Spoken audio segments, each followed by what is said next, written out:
Bienvenue à l'ASPTT Paris Volley, un club pas comme les autres. Disparu en 2007, il doit sa renaissance à une bande de copains passionnés et attachés à relancer une institution qui les a rassemblés. Fabien, à la fois joueur et trésorier du club, nous raconte. On a tous commencé là, vous voyez, voilà, le président, il a pas 40 ans et ça fait plus de 20 ans qu'il joue dans ce club. Moi c'est pareil, j'ai commencé, j'étais encore au collège. Aujourd'hui on s'occupe de jeunes le lundi soir qui ont notre âge quand on a commencé. Voilà, c'est vraiment c'est ça qui nous fait vivre. La bonne humeur règne sur le terrain, mais le quotidien n'est pas toujours facile pour Fabien et ses amis. Ils doivent se battre pour restructurer une section volley décimée par le manque de moyens humains et financiers.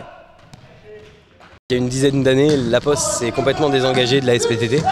Au moment où elle a changé aussi un peu de statut, c'est plus tout à fait une entreprise publique, donc les subventions ont beaucoup diminué. On garde toujours cette appellation parce que ça nous donne une notoriété vis-à-vis de la mairie de Paris quand même pour avoir des salles.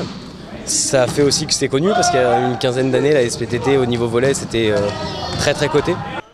La SPTT a beau être un nom clinquant, les subventions sont passées de 2 millions à 300 000 € en seulement 10 ans. Et cela se répercute malheureusement au niveau sportif.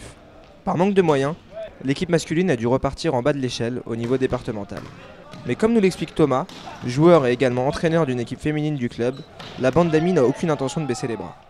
À Paris c'est très difficile, on a réussi à trouver des solutions qui sont coûteuses, mais ça reste des solutions pour justement que le club continue à vivre, continue à progresser. Mais sinon oui, c'est très dur, quoi. Des difficultés qui n'empêchent pas le club de réunir aujourd'hui près de 250 licenciés, qui viennent autant pour le jeu que pour la bonne ambiance qui règne des deux côtés du filet. Ce qui compte c'est que le club continue à vivre et qu'il puisse rester aussi convivial et super sympa, quoi. Avec un tel état d'esprit, il ne fait aucun doute que le club a de beaux jours devant lui.